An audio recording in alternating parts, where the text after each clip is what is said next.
Alright, it's been a week. I made you watch Sword Art Online. Rob, are we still friends? I guess. Good enough. I did this to myself. I blame myself, not you. I knew what I was getting into. I still don't know why you said yes. So this is the first Sword Art you've ever watched, right? I've seen a couple episodes of season 1. Yeah. I think it was just out of morbid curiosity, because I don't think I've done another video for you on this. No. And I heard all the hype, and I wanted to watch it. I watched 1 or 2 episodes, and it was garbage. It's funny, because this is the second time I've watched this season. And Why? Sword Art Online is a show that I keep wanting to give another chance to, because it always at least starts out gearing up to say something about something, but then just never follows through with it. Yeah, Like, I get that. Like in the case of this one, we start out, it's for like a good 4 or 5 episodes. It seems like they have something to say about the experience of a female gamer trying to enjoy herself in a game predominantly filled with male players. When you look at things like Sinon's outfit, the way other players talk to her and about her, the fact that, Kirito rolled a random character and is playing this game as a female avatar and spends that first chunk of time people looking at him like he's a piece of meat, people literally trying to buy and sell his avatar, which, hey, let's talk about commoditizing women. And then it just they just stop talking about it. Yes, but I also take issue with the precedent that this show ever has anything to say about this. The first time we're introduced to Sinon is a long, lingering shot of her ass. Yeah. This is the female protagonist and a character that I think actually goes through a decent arc. Yeah, no, she in is this good. story. She is good. Despite all of the other crap, I will defend, this is a good character. Yeah, is shown to us for the first time laying on the ground with her ass in the air. And it's just focused on her ass. And I lost count of the amount of times we got shots like this. We don't even learn her name in that first episode she's in. Oh, no? No, there was a HUD display as she's looking through the soap, and it says Sinon there at one point. But I thought that was something in the game. Yeah, in the second episode, when people are constantly hitting on her, somebody calls her Sinon. She is treated completely like a piece of meat in that first scene. So I didn't think this was really going to say anything decent about that.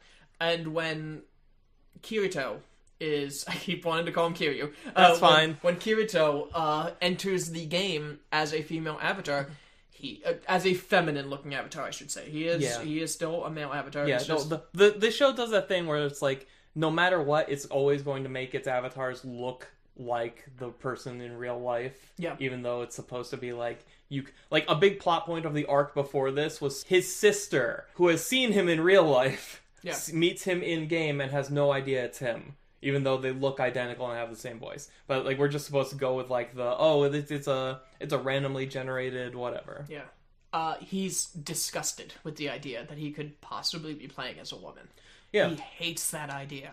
The show is really trans and homophobic. Yeah, and again, I think this still works as a setup if the point is to make the viewer indulge in it so that you can come around and say, no, actually, that is gross, and you at home watching this are being gross for indulging in it. You are giving this way too much credit. No, my problem is, I can see what a better writer would do with these ideas. I think that's fair if the protagonist wasn't instantly disgusted by his appearance.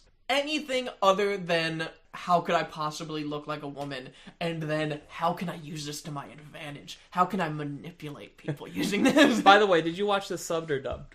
First episode subbed, then I saw I could watch it dubbed. I don't want to read, so I watched it dubbed. I've only seen it dubbed, it's a good dub. Yeah, it's a pretty good dub. It's faster to watch it dubbed. It was easier for me to take notes. I didn't have to keep pausing it. So I don't know if you noticed it. I didn't notice it until this time through. But for the first handful of episodes, it's the male voice actor affecting a higher pitched, more feminine-ish voice. Yes. Until we get to the point where he confesses his identity to Sinon, then for the rest of the season, it's just his regular guy voice. Yeah. They stop doing that altogether. Yeah. There are still a couple times when he does it. He turns around and goes hey guys, root for me or whatever. Yeah. But it's a weird they just sort of it's just sort of like a twisting of the knife of there was literally no reason this is why I want to give the show more credit on the outset. Not saying they deserve it, but they make me want to believe they're going to deserve it, because why else would you put a male protagonist into a female body and have them experience all of the disgusting shit that a female player goes through if you're not going to make a point about, hey, it's really fucked up how women are treated in these communities? Except they just don't do it. Because they don't think that it is disgusting what a female experiences in these communities. Yeah. They think it's just funny. Isn't this a funny gag that we're doing? A man dressed like a woman? Isn't that hysterical? That's what the writers of this show think like. Yeah. They're never gonna say anything, Dan. Although I will say, in the season we almost watched, if you were better at video games. Yes, I get it. It is written by a completely different person, has an almost entirely female cast, and doesn't have almost any of the things that are bad about this. Great. I should have watched that. We should have watched that. Yeah. You did this. Okay, I'm sorry. We're both the worst. Yeah, right. So I started taking notes. At some point you stopped and just started Then I just started screaming on Twitter. So I have like very in-depth notes on the first 5 episodes. Maybe it's like 4.5. And then I just started an angry Twitter thread that just went on and on, so my notes become more disparate as it goes on. Sorry, I don't think we really need to go episode by episode. Not really. So I mean, the basic gist of this is it's a year after everyone got out of Sword Art Online. Now there's another game. I was gonna say it's called Death Gun. It's called Gun Gale Online. Gun Gale Online. And there's there's a tournament inside of it called Bullet of Bullets. Yeah, that's which everything in this show is called stupid things. I know. I think that I was really thinking about that name because it sounds like it's supposed to be one of those champion of champions sort of like of this category League of Legends. Out of this category of thing, you're the best of that thing, like that sort of thing. Yeah. But like it makes more sense in Japan. I don't know. I don't know. How could they have gotten all of the things wrong though? Death Gun, Bullet of Bullets, even Gun Gale Online is pretty bad. Yeah. I don't know what that means. I don't know what that name means. Gun Gale? What is a gale? It's like wind. It's a wind. Is it maybe it means like the air you feel when a bullet goes past you? That's cool. Why don't they call it? But like that's the wind you feel when someone throws a gun. Because it's not bullet, it's gun. Did you ever watch those old black and white George Reeves Superman shows? Oh, like when where they would shoot at him and Superman would stand there and like take the bullets, and they would have like little flashing effects on his chest and whatever. But then the guys would run out of bullets, so they would just chuck the gun at him, and he would duck because that's the only moment in the filming where a physical object is going at this guy, and those hurt. He felt the gun gale as it went past it. So there's a player in Gun Gale Online named Death Gun. So stupid. Who shoots an in-game bullet at an in-game avatar, and that causes the real player in the real world to die of, a heart attack? It seemed like their heart just stopped. Yeah. And nobody can figure out what's going on. There doesn't seem to be any sign of forced entry at the guy's place. They live alone, so they didn't get found for like a week or two. So like it was hard to find signs of tampering with the body or anything. So like the Japanese FBI or something. It's like all right, the JBI. Yeah, they're like, all right, we should really ask somebody who's survived a thing like this before, and like let's bring in Kirito as a consultant. Yeah. So he was a character in the first season of Sword Art Online, correct? I don't remember him, but the way they frame him is after everybody woke up, this is the guy that was like interviewing them and like getting their stories and like debriefing people. And okay. So I think he was like while everybody was in the game, this guy and his task force were doing things in the real world to try and figure out what to do. All right. He has to sit down with Kirito and explains the situation, and they both kind of come to the conclusion that this is impossible. This could never happen, even though it happened less than a year ago. He convinces Kirito to go into Gun Gale Online and investigate this Death Gun character. Yeah. And the reason they think that it can't happen is because The first time it happened, it was straight up hardware based, where Yeah. like the VR helmets were just set up to be able to like mess up your brain, whereas like this new version of the technology doesn't have that. Yeah. So it's actually like the bullet from Death Gun's gun is traveling to the real world somehow. Well, that was like it was actually a really cool bit of animation where like they visualize the concept of Death Gun killing in the real world as he's like in the game, shoots a bullet, and we follow the bullet out of an outlet into I thought that was so stupid. It was stupid, but it looked neat. The animation on this show is pretty good. Yeah. But they showed that animation like 3 times, and I was angry every time. And like Kirito is going over this. Like he's thinking about it, and like he meets with Asuna a couple times. Who, if you don't know, is his girlfriend from the first season. They met inside. What was that game called? Sword Art Online? They kept referring to it as like ALO. Oh, okay. So after everybody survived Sword Art Online, mostly, the game got deleted, but they basically put like the source code for Sword Art Online in like Dropbox or something. So all over the world, people have been making their own VR MMOs. That's where Gun Gale came from. Okay. And one of them was called Alfheim Online, which was basically, hey, it's a fantasy world, except everybody's fairies and you can fly. Why would they ever go back in? They shouldn't. They absolutely should not. But I think it's I think it's like a Stockholm Syndrome kind of thing. I think it's a genuine like they love this technology. They love this kind of world. And they have their stupid fairy daughter in there. Yeah, Yui's there. She is awful and frightening. She is genuinely scary. Would it be better or worse if she was the size of an actual child?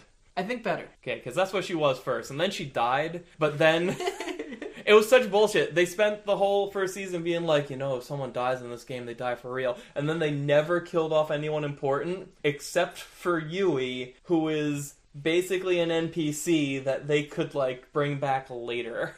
Alfheim Online is the game. It's the game from the second arc of the show, the arc where we put Asuna in a cage. Right. And that is the game that... She went back to that game? Yes! That is the game that whenever you cut to the rest of the cast inside of a game that's not Gun Gale, that's ALO. Okay. Why is this show called Sword Art Online 2? They're in Gun Gale Online! Because this is the second season of Sword Art Online. But it's nothing to do with Sword Art Online. Sword Art Online doesn't appear in this show once. I mean, technically it does, because they look up in the sky and there it is. That was a flashback, wasn't it? Well, partly, but like, it is that. So Kirito was like, I never did get to the top of that castle. So he programmed the Sword Art Online world into Alfheim Online, so it's up there. Kirito did that? Yeah, Why? Because he wants to beat that challenge. I really want to beat this challenge tower, so I'm just gonna add in this nuclear bomb that might kill us all. I mean, it's not going, like, you can still log out and everything. They're not trapped. You're not going into a different executable. It's just like they put a house there. He doesn't know that. Like, he might program it back in the thing that killed all those people. Yeah, but it's been working out, all right. Oh my god, he's a monster. So, at one point, like, when he's, like, thinking about maybe he should go into GGO, he's not sure, he says, like, 4,000 people died in Sword Art Online, but it's been almost a year, so I'm healing. Yeah, I'm over it. That's not how these things work. I almost, again, so fucking frustrating, but, like, as he finds out that Death Gun is also an SAO survivor and a member of Laughing Coffin, his trauma starts to catch up with him, and he has trouble, like, breathing, but then there's, like, this scene where he sits down with a nurse who just kind of gives him some advice and basically, like, absolves him of guilt. Yes. It's like, you had to make some tough calls, so instead of focusing on who didn't live, focus on who lived because of you, or something like that. Yeah. That nurse was a terrible nurse, too. Yeah. The one that was constantly trying to have sex with him while he was under. Yeah. Bad nurse. So he gets into Gun Gale Online. He has no idea what the hell to do, and then sees Sinon walking along. Which, did he go up to her because she was the first person he saw, or was it because she was a girl? It was definitely not the first person he saw. Yeah, he saw like 18 people. Yeah. He went up to her. He was lost. It was clearly said that he was lost, and she was the first person that he saw after that was made clear. And she instantly thinks that he is a woman. Yeah, again, Is playing as a female avatar. Yeah, girl avatars, which I still don't quite get. Like, you roll a random character model, and I mean, the people talk about it as though like Kirito's avatar is a specific one that's really rare to get. Yeah. But that would mean that Seinon had to either get incredibly lucky to get her avatar, or she just re-rolled like 1,000 times before she's like, oh, this one's a girl. Yeah. So like how I don't understand. Like, there seems to be the across the board assumption that you really are whatever gender your avatar is. Yeah. I don't know. And I assumed that the FBI guy, because like all of his stats were imported from SAO or ALO, whatever the ALO thing is. And I assumed that the Japanese FBI guy gave him this rare avatar because like maybe it would help him somehow, and like it would make him stand out because the whole point is to become a target of Death Gun. So I thought he was given this super rare avatar. And maybe he was. Yeah, but I don't know. There's the scene in episode 2 where Seinon is being hit on by this creepy guy, and it's supposed to be like this guy's a creep, but the show is zooming in on her tits and ass the whole time. And he has the line, she says like, I can't go out with you later, I have a report to do, and he goes, you're still in school, that's kind of hot. This show is awful. And then this is the first time in episode 2 is the first time we see ALO, and I just have the line, what is this tentacle hentai fantasy bullshit? Yeah, it cuts straight to a plant monster using his tentacles to grab and swing around the youngest girl in the show. Yeah, and she's like lifting her skirt up to cover her panties. I think it happens twice in that scene. This is where we assume he tells Asuna that he's going. He doesn't tell anybody anything, and I don't understand why. Well, it's stupid, but he says like, I have to go now. I can't tell you why, but I have to go. Episode 3 opens with Seinon in the real world, and I think her name is Asuda in the real world, which is super confusing. I think her first name is Shino, and her last name is Asada. So she got the name, Seinon. Yeah, like Kirito's name is like Kazuto Kir something. Okay. Like both of them made a screen name out of taking like, oh, this part of my first name with this part of my last name, that kind of thing. Unless you're cool like Asuna, whose real name is Asuna, and just named her avatar Asuna. It's so much less confusing. Don't worry, because immediately after this arc, you're gonna get introduced to Yuki, which is also Asuna's last name, but it's this girl's first name, because why not do that? But anyway, Seinon out in the real world is hanging out with a friend of hers who is just this guy who's like obsessed with her. Yeah. And my notes for him, my first note is this guy sucks. The next note is this guy sucks with all caps and exclamation point. Because this guy sucks. And he's constantly whining about the guy who got killed, how he tricked everyone in the game to, he was a pro player, convinced everyone to switch their stats down to agility. While secretly he was switching his stats into strength, so he became the best player in the game. Yeah. Which is a major plot point in this exciting show. It is. It also, and we'll kind of talk about game design as we go here, but like, it seems like you don't have the ability to respec your character. No. Which is strange in the game. Well, I mean, I guess it's not strange when you consider that they don't give you control of any customization right from the start, if you're just rolling a random avatar. I guess that's true. Still, it's like, why have a progression system at all if you're locked in? Didn't Fallout 76 do this? You put your points into whatever, and you're locked in until you get to a certain level, and then you can go back and reallocate points. I didn't even hear that you could eventually reallocate points. But I think it's like for every like one level, you can change 1 point or something like that. Yeah. It had like level up cards that were like, you could never like respec your points, I don't think. But like every time you leveled up, it gave you different cards that did different things, like drinking poison water did less damage and stuff. You could always respec those. Yeah, at certain times. I think they added in the ability to respec points. But like they literally made it so like you would always be half as strong as someone who did it right from the start. Oh my god, that's so bad. Because like if I'm starting from level 1 to up to 100 and I'm putting all of my points in the right things all the way up, I'm hitting level 100 with a level 100 level of go get 'emness. Yeah. Whereas if you're doing the same thing, but you started doing it wrong for the first half of that, you're spending the second half of that just moving that first half. So you're going to get to level 100 only with about 50 worth of the good stuff. So that incentivizes people to just stick with the bad path the whole way. Yeah. That sucks. That game sucks. And so does Gun Get Online. Yeah. Although I do want to give a little bit of credit. Sword Art Online decided to tell a story taking place in an online shooter battle royale years before that was a thing. But it's not really a battle royale. It is eventually. No, it's not. They say it's a battle royale. I have a note here in my angry Twitter rant. Yeah. It says, they say this is a battle royale, but there's no big dumb circle closing in on them. It's just a giant map, and the whole point of a battle royale is it's a giant map with a certain number of people. On this one, it's like 15 or something. The number doesn't really matter. But the map is so large that the more people get killed, the harder it is to find each other. Yeah. The Battle Royale sense doesn't make any sense. Well, no, because a decreasing landmass isn't something... Like, we think of it as being just a fact of Battle Royale games now because all of the ones that came out and made it big have done that. But, like I think even the original, like, the fucking movie Battle Royale is just let's put a bunch of people with weapons on a space and whoever lives wins. That had a big dumb circle closing in Did on them. it? I think it did, yeah. I'm pretty sure it did. Okay. Because it doesn't make any sense that it's like that game could go on forever with just two people on opposite sides of a map looking be under stones. Like, think of it, it doesn't make any sense unless you're closing in on each other, getting closer and closer. Like, the map is enormous. Yeah. And the land, like, Death Gun's just wandering around looking for people.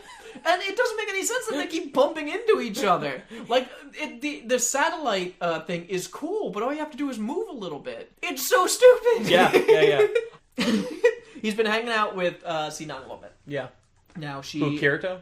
Kirito and Sinan are in the game now. He's been lying to her, telling her that he is a woman. She takes him to find some guns, to buy guns. For some reason, all of his stats have transferred over from ALO, but his money hasn't. He only has 1,000 gold. Or Gilly, or whatever it's called. So he needs to buy weapons. Bullet bucks, we'll call it. Bullet bucks, yeah. So he needs to buy some weapons. And she's showing him around and recommending live fire weapons because they're better than these weapons. All that crap. She does. So he immediately finds a sword. Yes. And one line I do like is that I forget what it's actually called in the game, but she's like, "Oh yeah, that's a photon blade."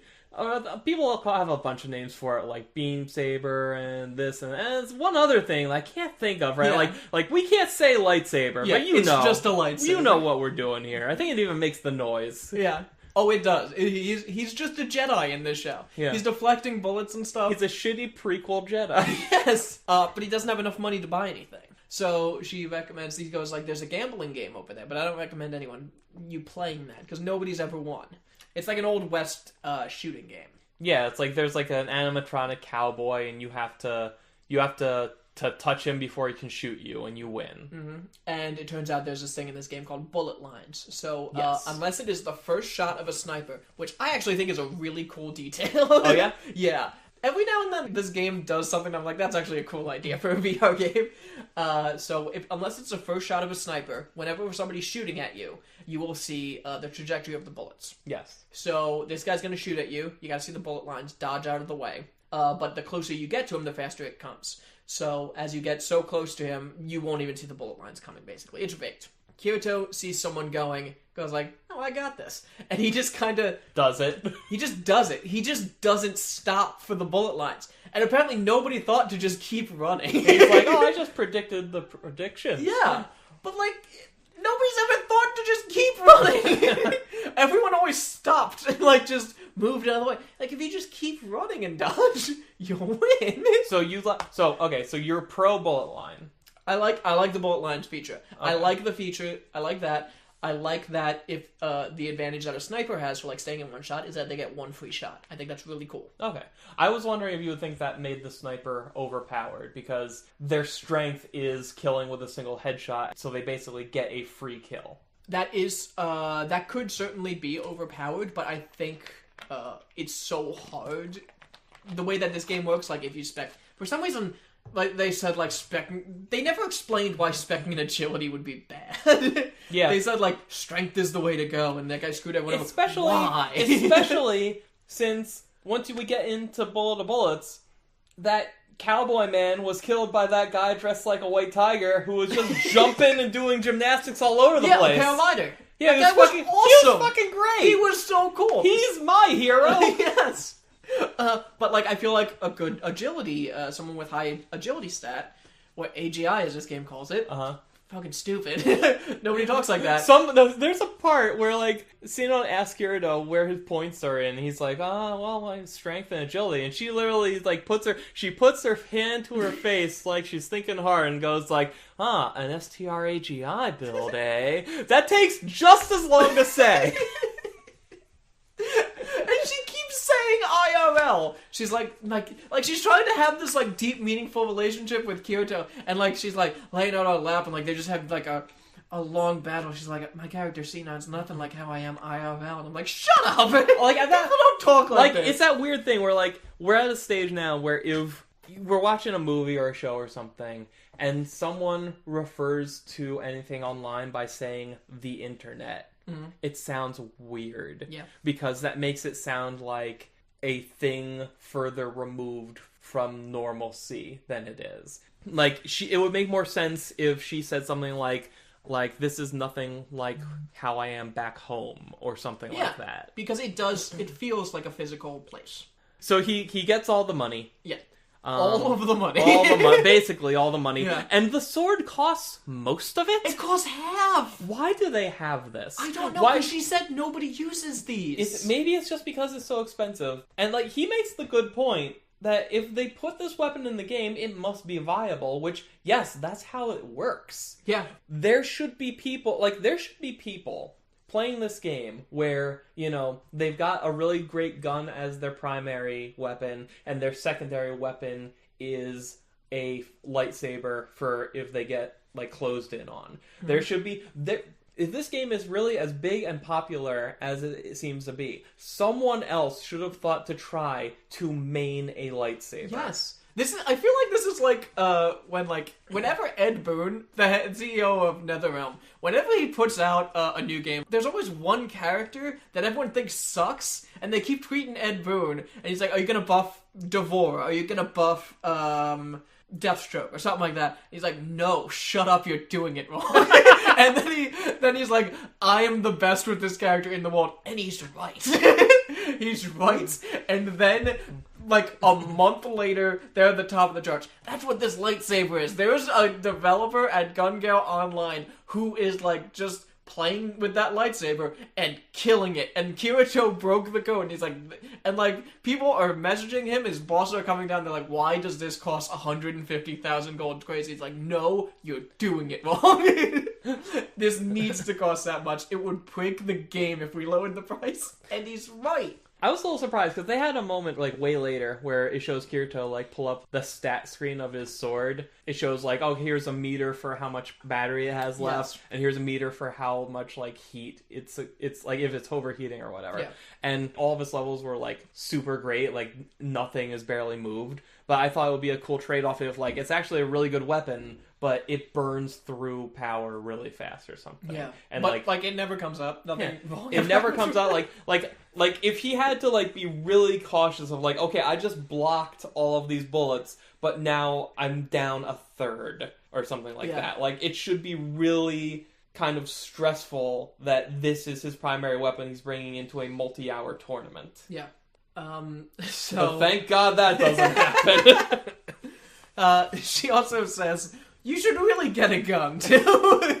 So he gets just a pistol handgun, like a pretty decent one. She takes him to the shooting range. This is another thing I wasn't sure what you would think about. I like it. Okay, because it seems really weird at first, because it's like, once you look down the site, you'll see a green circle that's constantly moving, constantly expanding and contracting. Mm-hmm. And basically, if your target is in that circle and you shoot, they will get hit somewhere. Yeah. But if, like, the circle is really, like, gets tighter and you can focus on like, a specific part of them, they'll get hit in that part. And this apparently has to do with, like, your heart rate and all this stuff. Because it felt like firing a real gun. If you're calmer and you aim better, if you're closer to the target, all of that stuff comes into practice. Okay. That's realistic to me. That makes sense. Because, I had very little issues with the game itself. Really? Wow. Yeah. Because I looked at that and I'm always like, this is the weirdest fucking aim assist. It's like, here, no there, no there, no here. Yeah. Shoot him in the head, no, the shoulder, haha! You're not wrong. But, like, I don't know what the fuck a VR MMO is gonna look like. You know what I mean? Like, we can't compare this to, like, Call of Duty or something. So, who knows? But, like, I thought that was actually kind of cool. I also liked it because he fires and misses, and he's shocked. Yeah. It's like, I've never been bad at anything before. What is this? And she's like, of course you missed. You've never fired a gun before in this game. So we should get into Sinon a little bit. Yes, we should. So, Sinon, you asked before, why would these people be playing these games ever again? And with Sinon, they come up with a very good reason for her to want to, because, oh God, how old? She was 11. Yeah, it was like 5 years ago, and they said she's 16 now. So when she was 11 years old, she was at the post office with her mom or something, and for some reason, a guy showed up. He seemed like he was on something, and he showed up to rob that post office. And he started, like, pulling out a gun and shooting. He shot one person, I think. Yeah, he shot one guy. He shot the clerk behind the register and killed him. And when he aimed the gun at Sinon's mom, she jumped up, bit him on the hand. They both fell down. The gun, like, she grabbed it. He came at her, and she shot him. I think she shot him a couple times. The last one was in the head. He kept getting up. Yeah. He was mad. And she was traumatized by this. Yeah. And ever since then, she hasn't been able to even look at a gun, or, like, she'll have a panic attack if you do that thing where you make, like, the shape of a gun out of your finger and thumb. Yeah. She realized that, like, okay, I have to do something. I have to fix this. I have to deal with this somehow. Learns about Gun Gale Online from her weirdo creeper friend, and figures that if she can get used to virtual guns in a safe space, maybe she'll be able to deal with real ones. Which, okay, you know what? This is the perfect, like exposure therapy is a great use for this. Yeah. No. Well said. Like, I'm not a therapist. I don't know if this is something that would actually work, but it's a good storytelling device. And it makes sense as something, like, she would think to try out, at least. Yes. It's this whole idea of, like, she's building this other persona for herself, where she doesn't have the weakness that has defined her in real life, and figures, okay, well, the stronger I can make Sinon, maybe the stronger I'll get too. Yes. And she's a good, flawed character. You know? It's nice to see a character in this show who is strong, kicks ass, but still has this character-defining flaw. Yeah. Unlike Kirito, who is strong, kicks ass, and that's it. Yeah. This has no flaws. This show follows a pattern where every season there's Kirito as the main character, and then there's the main girl of the arc. Mm. You know, first it was Asuna, then it was Lifa, who's, you know, our assist from the game a few minutes ago. Oh yeah, that's his sister that wants to sleep with him, right? That's his sister, yeah. Okay. And then with Sinon, so with all of them, like, the reason his sister started playing Alfheim Online is because, you know, when he was in the hospital, you know, still stuck inside the VR thing in SAO, she would go to visit him, and she wouldn't understand why this was happening. And she started playing a game of her own to try and understand this thing that took her brother away. Like, why would someone want to go into this? What is this? What is this about? That's pretty good. Yeah, and then after she realizes, oh shit, I'm in love with my brother, it becomes like a social tool of, I have to meet other people. Yeah. But it's okay. They're not related by blood. I think they're actually cousins. That's still weird. Yeah. Yeah. And then it becomes... That's still a blood relation, isn't Yeah. it? Yeah. Like the one saving grace of that whole story, the thing that makes it interesting, is that she agrees with us. She's like, this is fucking terrible. I can't feel this way about my brother. But then it's okay because I met this guy in the game. He seems really cool. His name's Kirito. How does she not get that? She doesn't know. She doesn't know. How come if I met you and it was Kurtski Dan? and then like they figure it out, and she's like, she immediately like logs out. And then, like, goes to his room and just starts, like, screaming and punching him. It's great.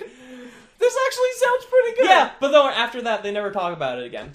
Come on! How can this not have long-lasting ramifications? I don't know. They still live together. But I don't even remember why I started talking about this. But, like...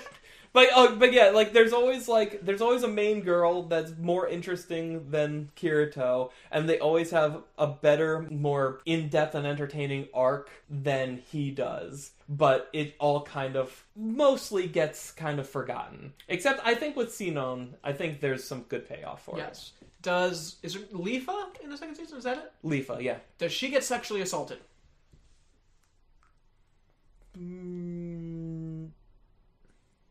No. You had to think hard about I tried to remember. I don't think so. That says a lot about the show. Yeah, it really does. Yeah. I think they did this thing. So something that happens a lot in this season is they try and use your knowledge of past seasons to trick you.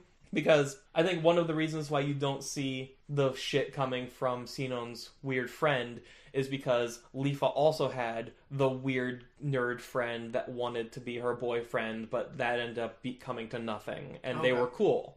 So you kind of expect that to be the same thing here, but it's very much not. Yeah. And just like how, you know, my first time watching this season, I just assumed, Death Gun is someone who figured out how to use a game to kill people again because it's happened last time. Yeah. And I thought it was a really cool twist to find out that actually, no, the game has nothing to do with how he's killing people. That was interesting. I was spoiled on this because after you watched it the first time, you were like, I have to tell you about this bad show I watched. Yeah. But I was not aware that Sinon's weird friend was the killer. I did totally see it coming that he would assault her at some point. Oh. That seemed obvious to me. Yeah. But I haven't seen the other season, so... They keep doing the thing in the show where whenever, like, Sinon logs back into the game or logs out of the game, there's, like, this transformation scene of, like, Sinon, and she's, like, blue Tron-like colors, and it's just her, like, naked silhouette with all of her genitalia covered up. And it's a cool animation, but they only do it with her. It's kind of like how whenever there's a couple scenes where they show Kirito just standing there listening for enemies, and it becomes just like a blue grid kind of thing, except he's still wearing clothes. Yeah. It wouldn't be bad if they did it with any other character. Yeah. And again, that kind of imagery could be fine if like we want to show vulnerability. We want to show like an extension of like how she's feeling about this. But like it never really comes off like that's the purpose. Mm-hmm. We eventually get to Bullet of Bullets. Some might say Battle Royale. Some might say. It starts off as just 1v1 matches. These are the qualifying. Like whoever wins 4 1-on-1 matches will qualify to be in the tournament. And this tournament makes no sense because Sinon explains that like whoever wins the first couple matches doesn't even matter. So it doesn't. It's really dumb. And eventually, in the beginning of it, they enter a changing room together, and Sinon starts undressing in front of him. And this is where, finally, Kirito confesses that he is actually a man. Yes, and I have issue... I can't tell if I have issue with this or not, because... I have some issues with it. Well, I mean, specifically... So this is spurned on by the fact that Sinon changes her gear by unequipping everything she's currently wearing, and then going through and equipping her new gear. Mm-hmm. Which... Like, I've played MMOs. You can do that. Yeah. But you're right. But you can also just open a menu and select the thing you want to equip, and it'll just replace whatever's there. Yeah. Like Xenon should like move her hand a couple times. Her existing clothes will glow, and then when they stop glowing, they're different clothes. You're right. Yeah, that should be an option. I guess it's just a storytelling device. I guess so. Yeah, and he freaks out and says, Oh God, I forgot. Okay, so the reason. Okay, when you enter Bullet of Bullets, because there's like real money on the line here. "Oh yeah, You have to go to his kiosk and fill out this entry form, and there's text on this screen that says you are allowed to enter fake information, but you will forfeit the prizes." Yes. And Kirito just stands there for a minute thinking about it, and he zeroes in on that line that says the prizes, and then he enters his real information. No, he doesn't. He puts himself in as male. Oh yeah, but then he just hits like enter. He doesn't enter anything else because she interrupts him. Yeah. Yeah. But I don't even understand why he used that screen name. You're right. Because his entire, all he was supposed to do was find Death Gun, check him out a little bit, and then go tell the police about it. That's all he had to do. Prizes, He man! he was never even going to play this game again. Like, he didn't need, I think maybe the policeman did give him this avatar because, hey, let's disguise you. Yeah. Like, he shouldn't have been a male. He shouldn't have been named Kirito. He shouldn't have filled out anything for any reason. Yeah. And as soon as he encountered Death Gun, he should have logged out, given his report, and gone home. This is actually one of my big issues with the game. But maybe my only issue with the game. All the text you enter on that screen, people can just see. Yeah. That should be private. This is how Death Gun got his victims, by just kind of looking over their shoulder with a pair of binoculars. He was killing people because people were entering their real information on that kiosk in a video game. And Kirito says, oh, maybe he was using a scope or binoculars or something. And Xeno says, no, he got his ass kicked for doing something like that. But then when he asks later, hey, is there an invisibility skill in this game or something? She's like, oh yeah. Again, why is he the only one that seems to be using it? Why isn't every single person in Bullet of Bullets using one? Or why isn't that item disabled for Bullet of Bullets? Or, yeah, disabled for Bullet of Bullets, disabled in that area. Yeah, because that, the save zones in this game, is impossible to lower HP on somebody. Yeah. So that, why? Why is it even that, it's not, I don't know anything about game development, but, when you're entering personal information in a game, other players cannot see it. When it's your turn to participate in the tournament, or the qualifiers, or whatever, it's your turn to fight, you get teleported to basically a waiting area, where it's just a black void with a screen in front of you running a countdown. Mm-hmm.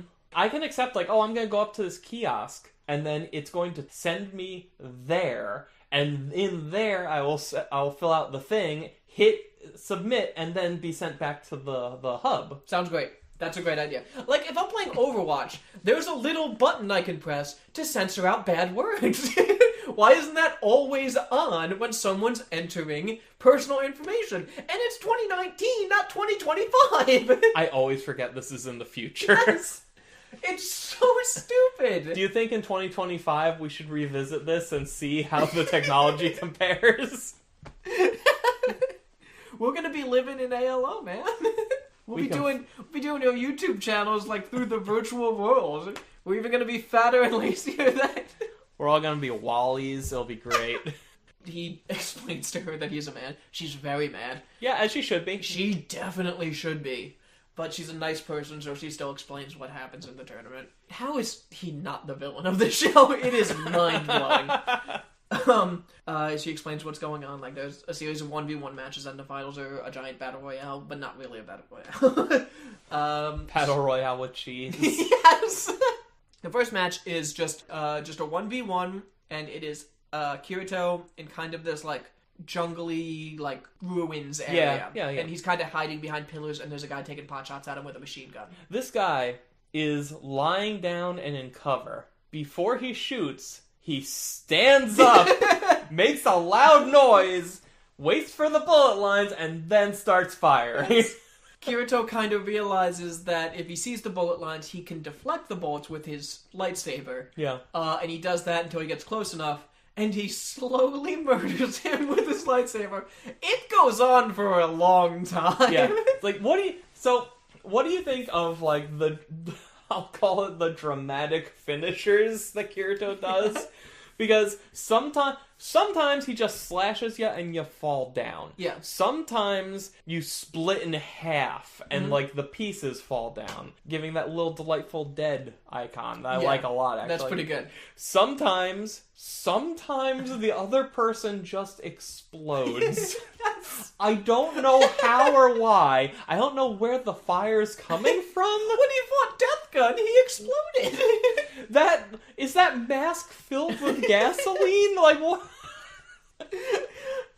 It's all pretty bad. And like sometimes when he slices a bullet, it cuts it in half like a blade. Mm-hmm. Other times the bullet gets crushed on the energy blade. Yeah, it doesn't make much sense how that blade works. I mean, honestly, lightsabers are cool, and I'm just happy to have one. I'm always glad to see a lightsaber. Yeah, so I won't give him too much shit because it looks cool. But like, I don't know. After that battle, he's approached by Death Gun, and he asks if he's the real deal. Yeah, he says not clarifying at all. He goes like, with a name like Kirito, are you the real deal? And Kirito kind of just shakes and shits his pants. Basically. Yeah, but he does see a laughing coffin tattoo on his arm. So Laughing Coffin, I only remember they explained it. When people realized that, oh, we're trapped in this game where if we die here, it's for real, a lot of people just decided, you know what, fuck it. I'm just gonna kill people. And they felt empowered to do that because they felt completely removed from and immune to all of the real world's laws. So I can see that. That's actually pretty cool. Yeah, and so Laughing Coffin was literally like a murder guild that went around player killing. They did explain that a little bit in season 2. And I like their logo. It's a good logo. It's a coffin with a laughing face on it, and I think there's like an arm kind of hanging out of it. Yeah, the arm's kind of like covering the mouth. Like, oh. Yeah. Like doing the little yeah. laugh. Okay, this is the point. At this point, I honest to God believe Kirito has enough information. They make a tremendous deal out of the fact that no one can remember this specific guy's name. Yes. But they shouldn't need to because everyone knows. Because it's not like Sword Art Online was in some closed, like, people knew what was happening. People knew who was inside of it. And they even make a point of saying they have all the names and addresses of the member of Laughing Coffin. Yeah, so find out. Like first of all, you already have a list. Like Kirito says, there's like 10 or so members that are still out there alive. Okay, even if you can't. Oh my. Okay. I feel like somebody, Asuna, great, sweet Asuna, the voice of reason, Asuna, sits down with this police guy and basically says all of the things we know they should have done. Mm-hmm. And the police guy's like, well, we can't because a number of bullshit reasons. Because, like... Can I state one of those, yes, which was my favorite? Please do. The GGO servers are in America. Yes. So it would take days for them to get back. Was it that it would take... Why? Was it that it would take too long, or was it that we can't guarantee we'll get another country to cooperate with us? They specifically said it would take too long. Okay. I don't know why... I think they have telephones. It's not like they're talking by telegram. They never clarified why it would take so long. Wake them up! And it's a whole like, oh well, because it's not a Japanese based thing, it'll be harder for us to get this information, and so will never give up the player information and this and that. Okay, great. Even if all of that is 100% true and makes sense somehow, it doesn't change the fact that we know the killer is a member of Laughing Coffin, and you have a big list of the 10 remaining members of Laughing Coffin, so just go get those 10 people. One of them is the killer. You will find him. You know who these 10 people are already. It doesn't even fucking matter if you know which one of them has an account on Gun Gale Online. No. Just go round up the 10 of them, question all of them. That's all. That's all you need to do. How are they not in jail? I don't know. I mean, they did kill a lot. They killed a lot of people. I mean, I don't think they killed all 400 or 4,000 of those people. No, but they killed a lot of people. There was a lot. They were in a death guild. How are they just walking around? I don't know, man. I have to imagine some of them might have gotten off for, like, pleading insanity or something. Or, like, maybe, like, a technicality, like, they couldn't have known the directions led to this. But, like, they should be in jail. If the game's 8-bit, you must acquit. I have a note here. This is episode 6, and so far only 2 people have died. One of them off camera. The show has no stakes. It's, like, this was the first time we've seen Death Gun in, like, 4 episodes. Yeah. And up until this point, it's just been Sinon and Kirito going on shopping sprees. A lot of this show is 2 characters sitting down in a restaurant having a conversation. Yeah. It's Kirito and the police guy. It's Sinon and her buddy. It's Kirito and Sinon. Kirito and Asuna. Yeah, and Asuna. And it's like lots of pleasant conversations with desserts. So Sinon wins her fight as well. They both qualify to go to the real.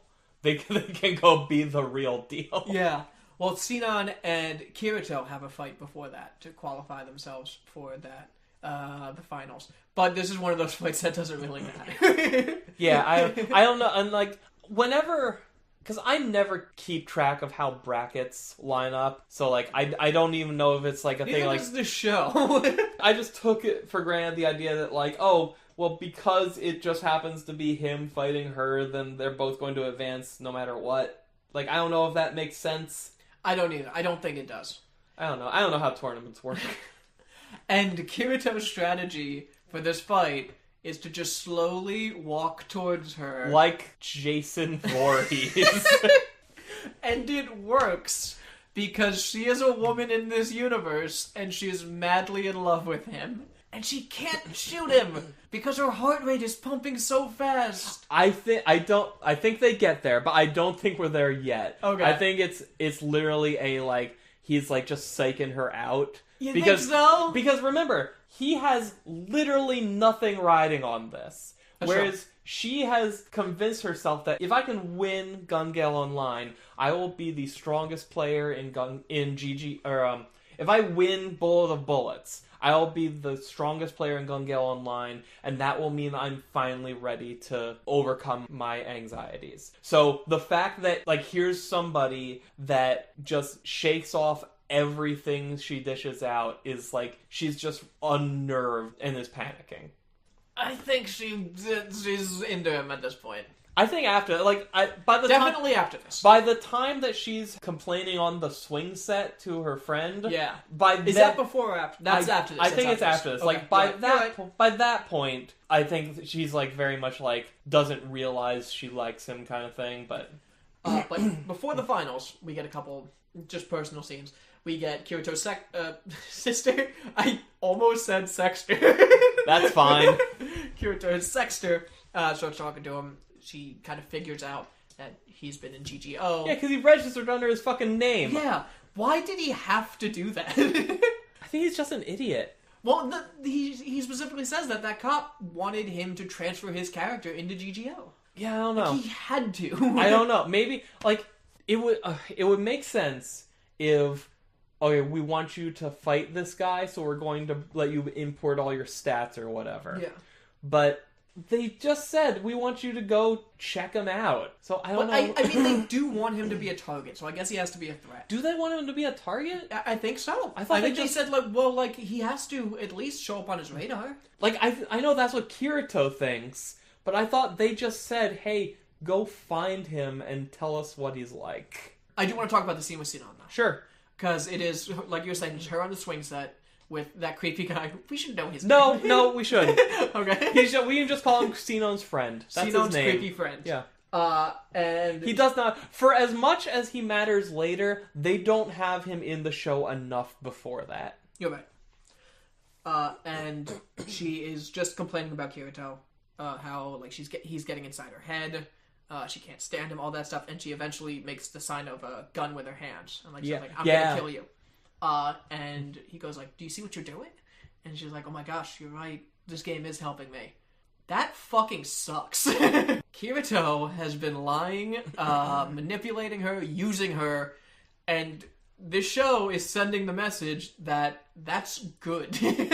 Like, gaslighting women, secretly good for one. We're doing it for your benefit. Like, if you want to make the point that he is such a piece of shit that he makes her so angry that she doesn't have time to be afraid, that's fine. And I think they try and say that. Like, she says something like, I was so angry I didn't even notice, or something like that. So maybe that's what that was supposed to be. But, like, that's the overall message of, like, what his behavior got them is different than that. Yeah, the point is that, like, his shitty behavior is actually helping her.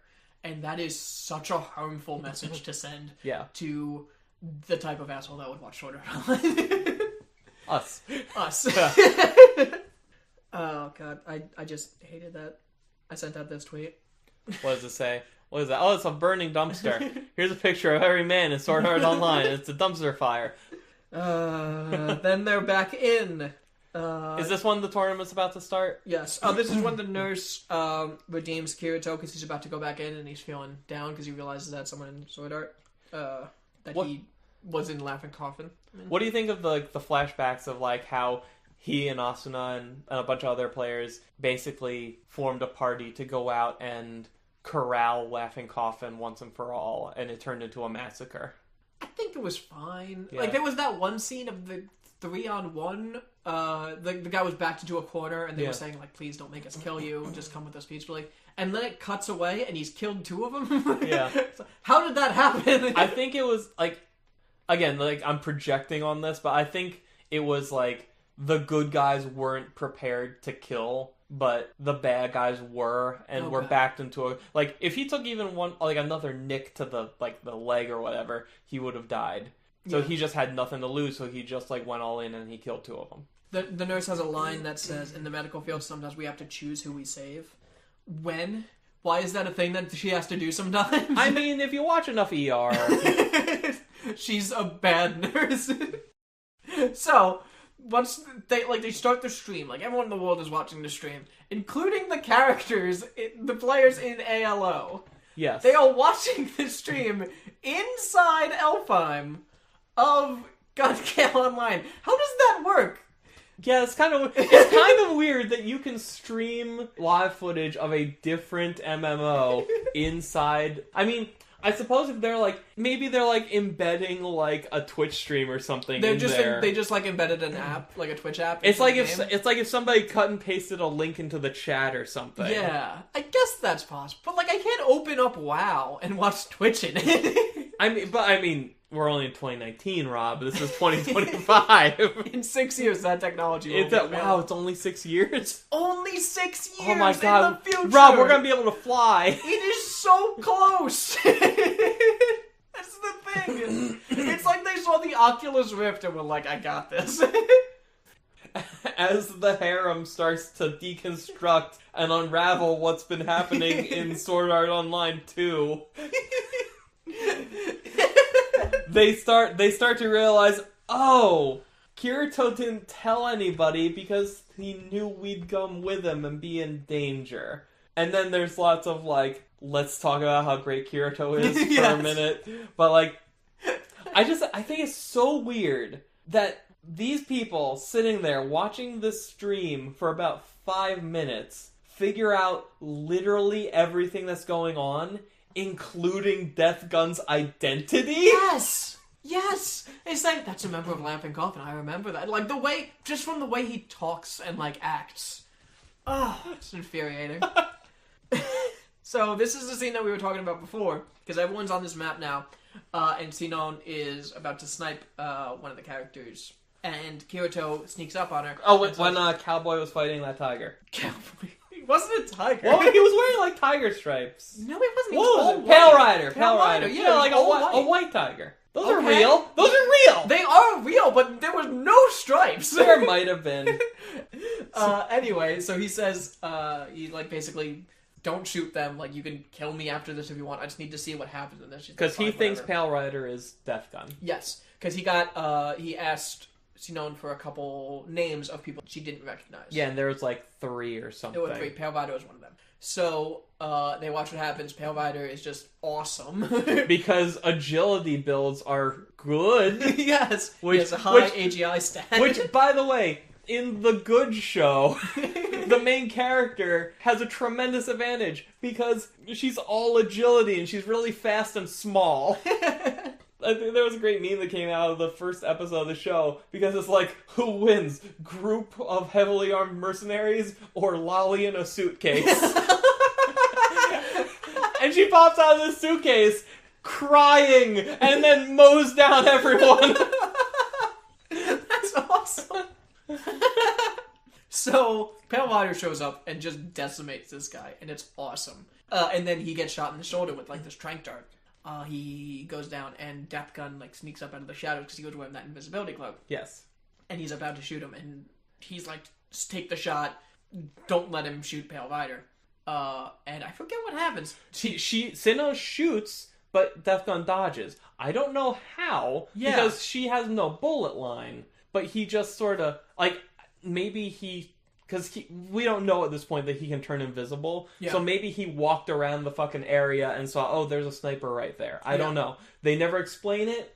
I guess it's just main villain powers that let him not get sniped right here. Yeah, it's never explained why he's so good at the game because he doesn't have any abilities in the game. I thought it was gonna be revealed that he was like a dev or something like that. Yeah, like he worked on the game because it's also never explained. Like he just rolled a random character. Why does he have a laughing coffin tattoo on his arm? Yeah. Why does he have this skull mask that nobody else has? It doesn't make any sense. Why is anybody in this game the only player to have anything? Yeah. It's really dumb. You know what happens every single time a new piece of gear is added to an MMO? Everybody wears that fucking thing for a long time. He shoots Pale Rider, and Pale Rider gets disconnected. So we assume that he's... We see his health go down a tiny bit, Yeah. and then he convulses, and then he's just not there anymore. Yeah. So Pale Rider is disconnected, and they freak out and start running. They get chased, so they get on like some sort of ATV, dune buggy kind of vehicle, and Death Gun chases them on a robot horse. And then, like, Sion's even like, no, not the horse, it's stupid. So she cannot pull the trigger. Like, she's trying to shoot at Death Gun, but she can't.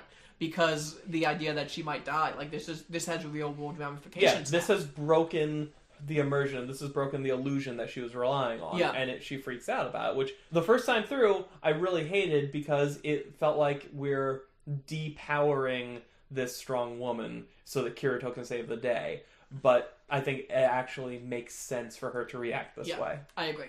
I think this was good.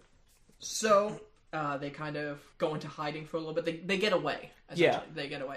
Because she manages to pull the trigger, misses, but hits a car next to him, and it blows him up. So they kind of lose him. I kind of wish that she shot that gas tank on purpose. Yeah. Because she killed another player, like, an episode before by shooting the gas tank of the car they were driving. So it's like, oh, she did that thing that we already know she can do. Yeah. Well, no, actually, she shot the driver through the window. Oh, did she? Yeah. Okay. She, like, fired through the window and hit the driver. It was awesome. Sinon's great. She is. I would play Gun Gale Online if it was a real game. Yeah.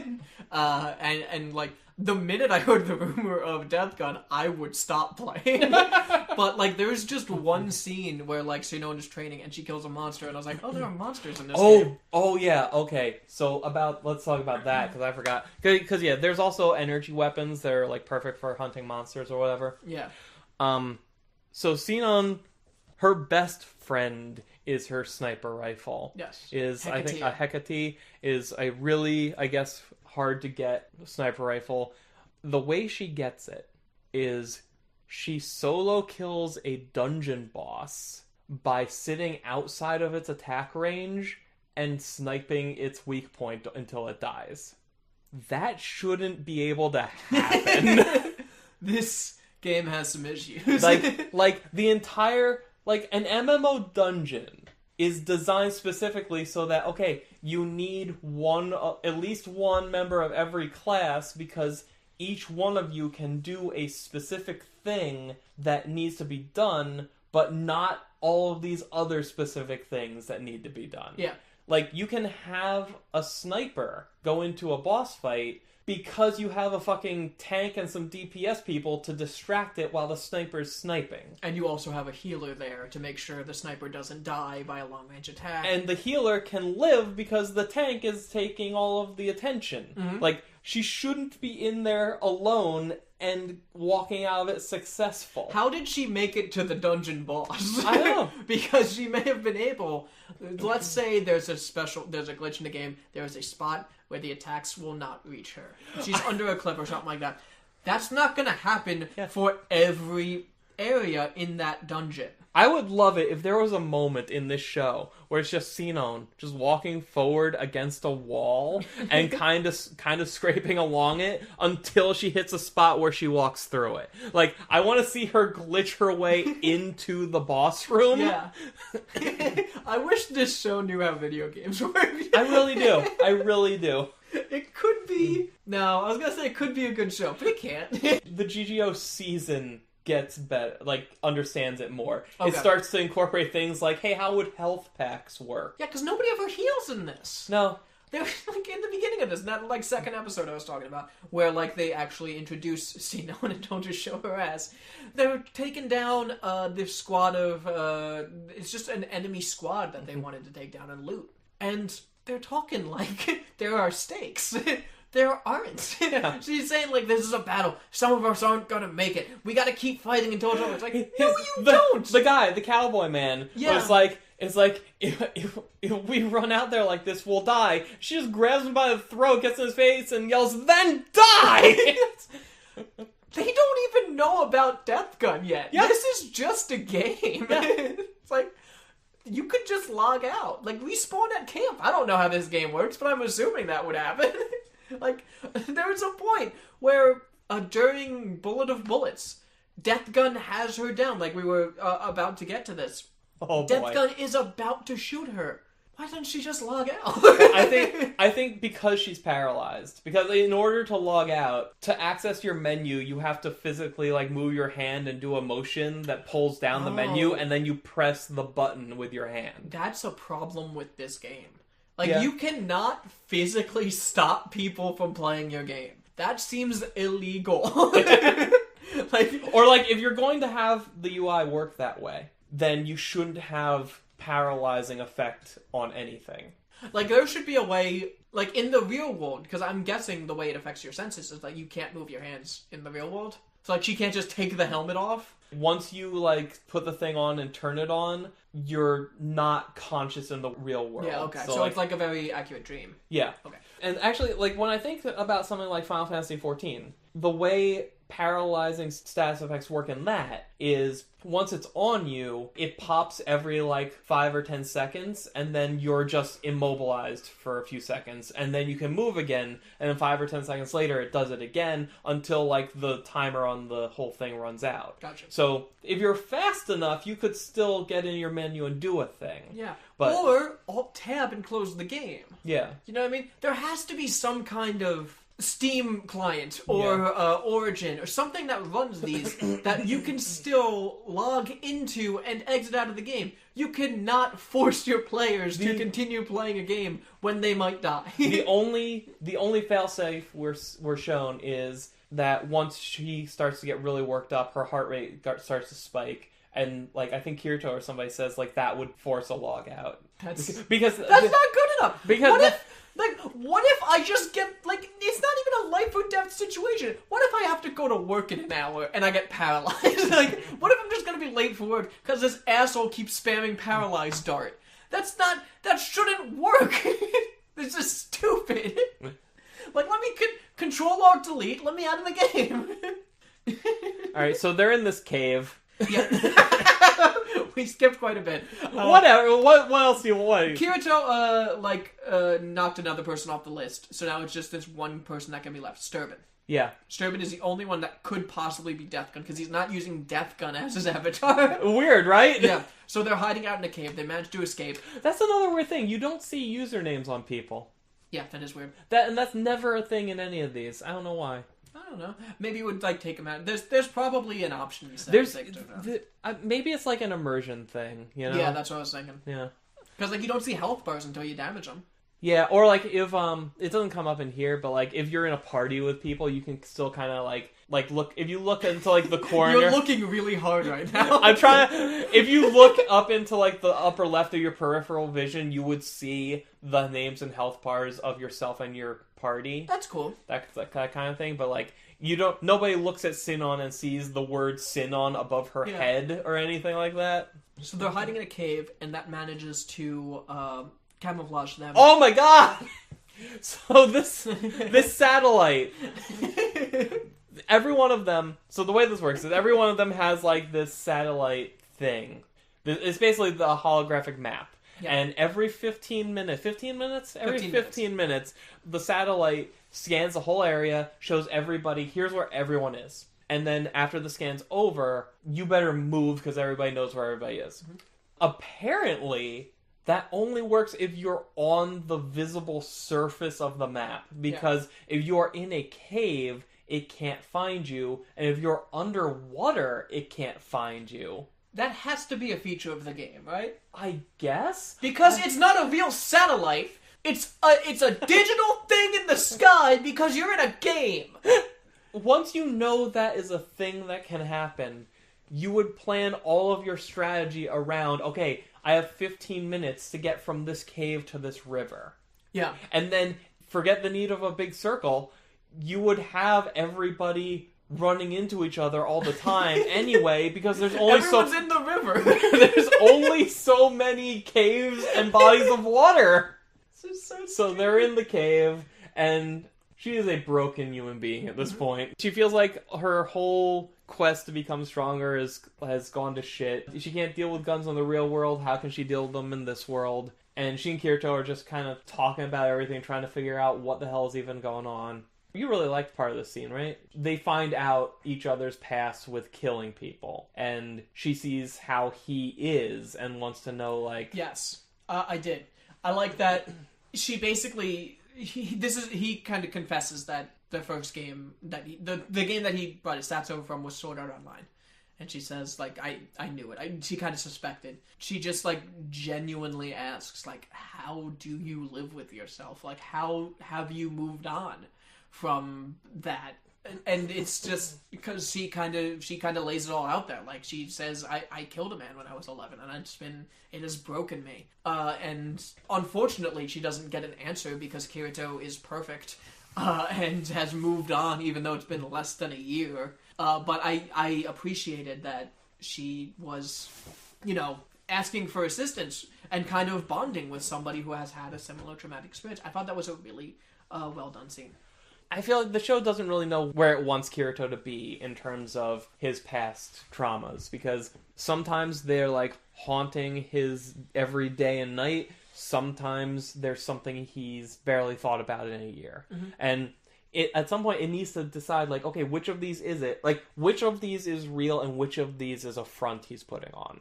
If you want to say, all this bluster about, oh man, it's been a year, but I'm dealing with it, and I'm pretty much over it. If that's all bullshit, and we realize that because then he meets Deathgun and realizes who Deathgun is and is suddenly forced to confront all of these feelings all at once, that's great. That's good. Lean into that. But don't then have this nurse or somebody tell him, you don't have to feel bad. Hey, don't feel bad. And then he stops feeling bad. Eventually he says, we have to go out there. They're going to figure out where we are. He keeps checking the map, and it's kind of just down to... There's 4 or 5 people left. Well, when they leave the cave, it's just Deathgun, those two, and one other. Yeah. So it's 4 people left. Yeah, there's 4 people left. Yep. Also, so we should talk about how Deathgun kills, because at this point, Kirito saw a rock or something and figured out. He figured out. Oh wait, I get it. Oh, there it is. Death Gun. So Death Gun is multiple people. I think three. Three people. Mm-hmm. There is one person that operates the Death Gun avatar and cases out a victim. The other two go around in the real world to kill those victims, and they time it so that it lines up perfectly with Death Gun shooting their avatar in game. Yes. So Death Gun makes the sign of a cross before he shoots anyone, and then by doing that, he gets to look at his watch. Yeah. And I guess somehow they see that. Well, no, I think what it is like we set it up so that I'm gonna be in game pulling this trigger at 6:02, which means at 6:02 you be in the real world injecting that person. How could he set that up? Because, like, he's in the Battle Royale. He doesn't know when Pale Rider is going to kill this guy, where he's going to be at this location. No, I mean, you just find him. you just decide, okay, look, alright, first I'm going to kill Pale Rider, that's going to be at 6 o'clock, so be ready, I just leave it to me, I'll get there. Because they specifically even say that somebody was at the house to kill Sinon. But then at the end... Yeah, oh my god, that's right. He didn't get to do it, so that person just left. So they must have been... They're watching his stream somehow. Yeah. I mean, there are those little camera discs all over the place, so I guess they're all watching a live stream. Maybe they're just logged into it. Maybe he's a Twitch streamer and they're just watching it. It's just Death Gun XXX420 here. Every time Death Gun goes to do something serious, you're taken out of the moment because, like, a new subscriber donates and, like, it's playing all these horns and confetti. A little animated dog pops up to say hello. Like, the Death Gun avatar is basically just kind of for show, I guess? Yeah, pretty much, because it's just people murdering people when they're unconscious. That's all it is. Yeah, because, like the whole thing, and this was my big sticking point with this villain, because Death Gun is, like, the worst villain I've ever seen. He's really the worst. He sucks. He's just a skull, and he sucks. Not even, like, even if you get past his terrible design... These guys came up with the concept of Death Gun as a way to make you think games are killing people again somehow, when in reality, all they actually needed to do was use an avatar to confirm our target is in-game right now. And we have already, like, Googled him to realize that he lives alone, and we have already figured out a quick and easy way to get into their home without leaving any sign of forced entry. The theatrics of making it look like Death Gun directly causes the deaths of these real people is completely pointless. Yeah. Just use the game to pick your moment and then do it in real life. Don't even connect it to the game at all. Yeah. You're right. Because these guys are super good. Because the police were already looking for more conventional signs of murder and not finding them. Yeah. Just, you're really good at this! You were really good at killing people! The only reason they get caught at all is because they make the Death Gun bullshit so that they have the president of the police has to call in Kirito to go check it out, and that's how they figure out everything. Did they spend much time with Kirito outside of the game in any of the seasons? Not in the first one. The first one you're in, like, the whole time, but, like, the other arcs, there's usually, like, a good chunk at the beginning where he's outside. Is he, like, star of the school baseball team and basketball team and, like, a star wrestler? And, like, is he perfect at everything outside of the game, too? No. The one weird thing is, like, apparently being good with a sword in the game has kind of carried over. It's kind of an Assassin's Creed sort of thing. Okay. Where, like, that's interesting. Where his sister is big into, like, kendo and whatever, and he could never beat her. But, like, after he got out, she's like, come on, spar with me at this, or whatever. And then he takes a stance that he would in the game, and she's like, what is that? What are you doing? That's stupid. What are you doing? But it works. Huh. And he even comments on, like, oh, this weight is different from what I'm used to, or whatever. So, like, I don't know the logistics of that being a thing, but that's a thing. He does get in a legitimate fight with another player at least once, maybe a couple times, in the real world, where, like, dude shows up with a knife and Kirito has to deal with this. And it's an adult fighting a child, so it goes the way it should go. Wait, is this just like a grown man like beating up Kirito? Yes. And like, does he just like kill Kirito? No, I forget how and why it turns around, but it turns around. But wow. Yeah. I'm kind of okay with both of those. That's Yeah. interesting. they do the thing where whenever he's in real life and sees that like there's trouble, he like instinctively reaches behind him for his sword, Okay. and then has a moment of like, oh shit, that's okay, yeah, that's not here. Okay. That's not bad. Yeah. I'm okay with all this. Yeah. It does some things okay. Are you okay with Asuna riding in an elevator with Yui on the phone? I hated that. I hated all of What that. about when they go to Kirito's hospital bed and she's like, here, hold hands with daddy, and she puts the phone in his hand? Oh my god. and then puts her hand on the phone, Yeah, and they're a it was so family. stupid. Why do you hate It families? was so stupid. Also, there is a fucking Evangelion reference in this season Oh, there is? when Kirito, How dare they? I know. I think it's Kirito and Sinon. They're riding an elevator together in silence, and it's just a shot for like 30 seconds of them just on the he's elevator. like standing behind her and kind of an awkward Yeah. way. One of them is like right up in the front Yes. corner, and the other is leaning against the I wall. thought that was a weird shot. That is an Evangelion reference. God. In spring, when that show comes out, you will understand so many memes and references. Your horizons will expand, Rob. Your mind, you will go full galaxy brain immediately. Like this. Yes. Why'd you have that GIF queued up? Because it's in my Twitter thread. Because when he has the showdown with Death Gun, the big reveal is that he doesn't remember his name because he never told him his name. And I went, oh shit! And I shared that GIF. Yeah, there's a part of the flashback to that massacre where there's only like a couple of people left alive, and like what? How did it work? Did like the Death Gun guy be like, by the way, my name is, and Kirito's like, I don't want to know your name, man. Yeah, that was it. That was the whole thing, and that was the big reveal of this season. Yeah, I mean, so like the thing was, it was down to the four of them. It was Sinon, Kirito, random guy, Death Gun. Yes. And they said if Death Gun kills this guy, he's gonna die for real. We should take him out. So Kirito, so Sinon starts distracting Death Gun with a couple shots. Kirito runs up, just stabs that guy, takes him out, no problem. Sinon picks that guy off. Oh, okay. Because Kirito and Death Gun already started fighting. Okay, so they're having like a one-on-one, and then Sinon and Death Gun shoot at each other, and their bullets take out each other's rifles. Yeah, like she still has her rifle, but her scope is destroyed. Yeah. But she destroyed his rifle. It was cool. It was a cool shot. It was also a way of like, let's keep Death Gun dangerous because we know he can't kill either of them for real, and He can kill Sinon. That's true. That's true. As far as I know, that guy's in And but like they could easily just like 2-on-1 get him. Which, by the way, okay, so that's another thing. That is another thing. So Death Gun was going to murder Sinon for real. What that means is that the entire time, from the moment that she was paralyzed out on the street there, up through the end of the tournament, a Death Gun accomplice was in her house with a needle just waiting. And because Death Gun never shot her with his Death Gun, the other guy just left. Yes. Why? Why? Kirito and Death Gun fight. Yep. Kirito wins. Death Gun explodes like a million 4th of Julys.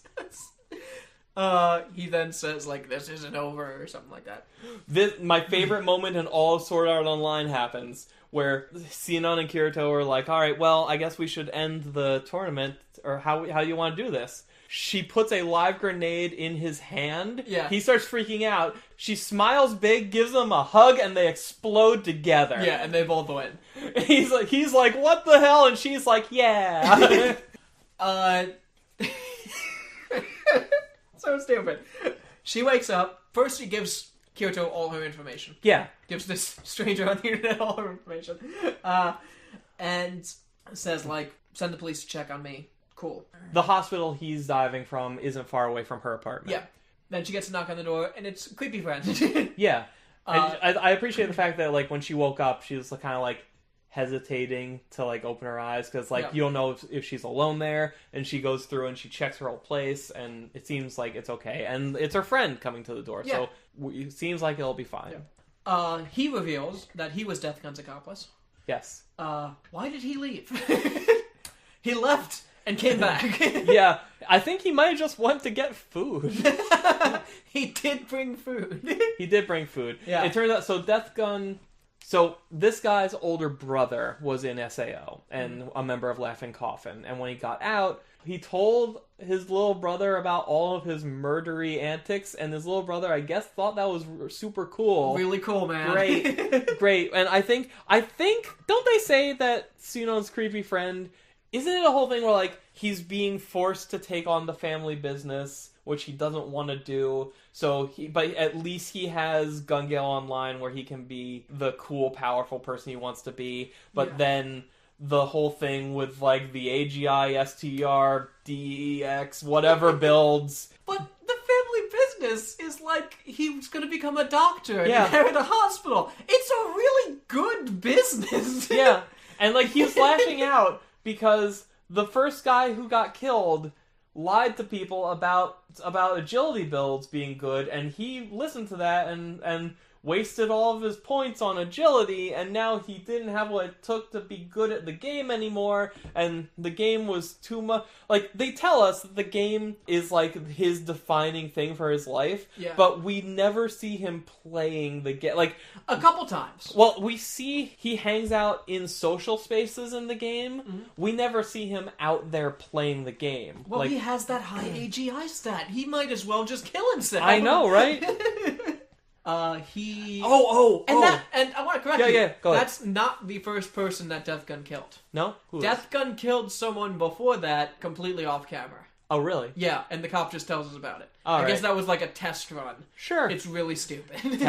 Death Gun test run. I can't say it. I can't say Death Gun and test run back to back. Death Gun test. It's hard. It It's is. hard, yeah. So, we get this supremely fucked up detail where the reason that he's so into Sinon is because she murdered someone in real life with a Yeah. real gun. Yeah. And, like, that's why he wants to be her boyfriend and go to hell tonight. Yeah. He also designed Death Gun's gun to be the same gun that she used Yeah, to kill that guy with 'cause- a gun. cause- Said gun a lot, that sentence. Because it's a detail that I do like is like part of the reason why GGO makes for good immersion therapy for her purposes is because the guns in it are all modeled after real world guns.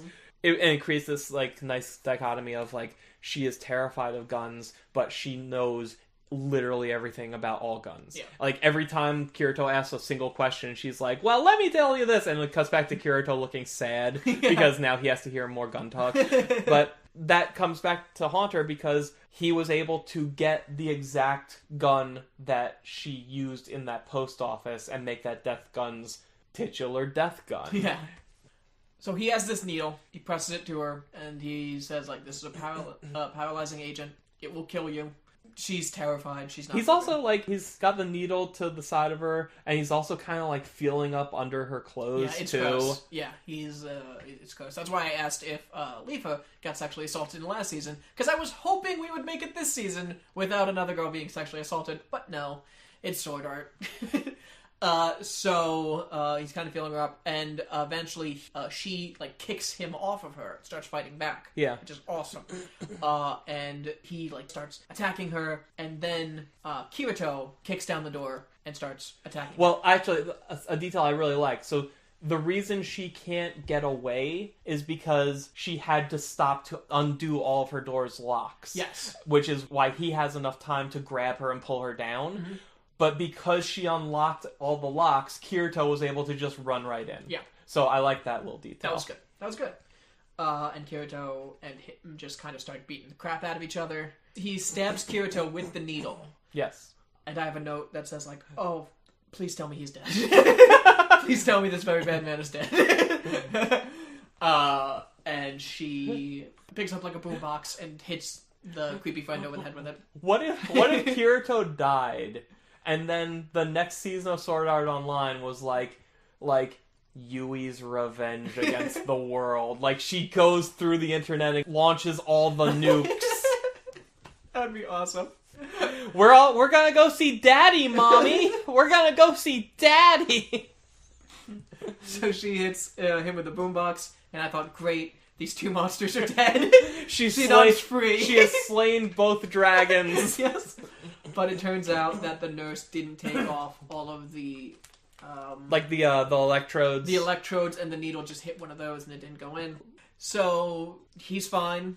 That guy's unconscious. They kind of just leave. Like, there's no, like, follow-up to that. Well, eventually, they go... They go and have some more dessert with the police. Yeah. And they explain the situation. They said, like, he is... refusing to talk to anyone, but it seems like he's in custody, which is good. Yeah, but the third Death Gun accomplice that we never saw is still out there. Yeah. It's like, we'll get him. And then he goes, the police, the chief of the Japanese FBI, Yep. says, like, he did have this letter he wanted me to tell you. Would you like to hear it? Like, Would no. you say yes to that? I would say yes, but I don't think this is a very professional way to handle this. I think you give it to him privately. Well, this guy isn't very professional at all. He's terrible. Like, he's that weird stereotype of, like, I'm a high-ranking business government type, but I'm really laid back and aloof. Yeah. At one point, when the Battle Royale is still going on, Asuna is like, alright, hang on. I gotta go get the chief of police real quick. And she does, and she's like, Yui, do me a favor, find out everything you can about Gun Gale Online. She's like, yeah, sure. and done. And then they come back. She also comes back with this guy who also plays this game. Yeah. And he's just like...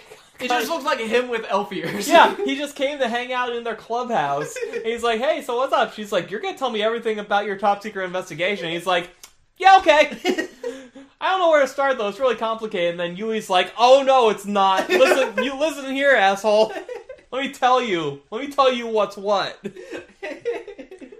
And then he invites Sinon out to like a restaurant. Yes. So excited. Because here's the thing. I remembered that, okay, we're bringing her into the fold. We're going to introduce her to everybody else. Oddly, except for Agil, the bartender back there, yeah, he was one of their group in Sword Art Online. Oh, okay, that's weird. And that's why they hang out at this place, because he was one of the players that decided, fuck this, I'm staying in the safe zone, I'm just opening a shop.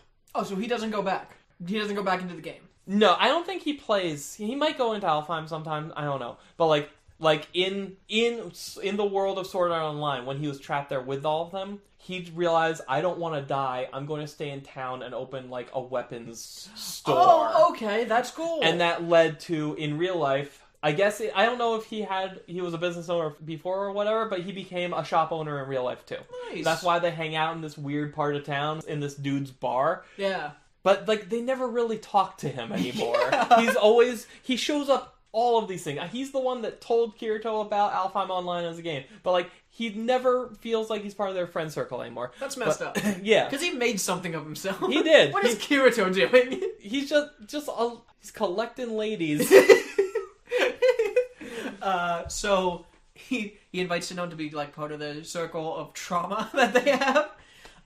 And then he goes like, don't be mad, but I told everyone your deepest, darkest secret. I couldn't believe I completely forgot about this. This was horrible. This was because up to this point, I feel that if they left it here, Sinon would have had, as long as they still give us that scene at the school, yeah, which I guess happened before this, I don't yes, remember. But if you leave it here, Sinon has had a pretty full character arc that has ended with her feeling better about herself. Not totally great with everything, but she's in a good place with it now. She's in a good place of healing. And now she has a new circle of friends who she can just be good with, yeah, right? They've both had traumatic experiences. They can grow from this, and it seems I've seen some art of she joins them in ALO. I think. Yeah, she becomes a weird cat girl. It's great. Cool. I kind of like because she was a sniper, she becomes an archer. Nice. It's a whole thing, and this can't be on purpose. This can't be on purpose. But she went from being surrounded by sexist dude bros to hey, here's some cool girls you can play this game with. You have a better environment now. Yeah. Maybe they didn't want it to be overwhelming. And then what happens, Rob? He explains, I told them all your deepest, darkest secret. That you murdered a man when you were 11. Which is bad enough. Which is bad enough. But they said, well, we didn't end it there. We went asking around and reminding a bunch of people about that traumatic event. And we brought someone here for you today. Bring them in. So they got a woman who was working at the post office that day. Yeah. She was the next person on deck to die. Yes. And she comes in and says that she wants to... It's her and her 4-year-old daughter. Yes, this happened 5 years ago, by the way. And she says she wants to thank her and say that, like, she would be dead right now if it wasn't for Sinon. Yeah, she was pregnant with this little girl. Yes. Hey, my child exists now because of you. Yes. So don't think about the life you took, think about the ones that you saved. And, like, the little girl hands her a crayon drawing that says, like, to big sister Sinon. Yes! And it's so ham-fisted! It's... Also, did that picture say Sinon, or did it say her real name? I think it said Asuna. Okay, yeah, that's better. Because... I'm like, wait, is that kid Death Gun? Because... She was almost healing by herself. Yeah. She was almost there by herself, but Kirito had to be like, I'm the one that has to save you. I have to do it. I'm Kirito. Fuck you. I really would have appreciated it if when Kirito walks into the bar with Sinon, Asuna just has some, like, she's, like, about to drink her drink, and it's like, another one, huh? Like... What's this one's name? We're gonna call you number 5. I'm number 1. Remember it. But it's just so, like, it went a step too far that was actually, like, 12 steps too far. Yes. And, God, is that where we end? How does the show end? It ends there. That's it. That's it. It's terrible. I don't think... Oh, no, that's not true. I was gonna say, I don't think any of them ever play Gun Gale Online again, but... They do? They do. Sinon at least does. And I think the current season, the Alicization season... Alicization, yeah. No, I think it's because it's a whole Alice in Wonderland thing, and there's a character named Alice. Oh, okay. So I think it's literally pronounced Alicization. Okay. Because that's the words. Does Alice fall in love with Kirito yet? Not yet. She was kidnapped. Okay.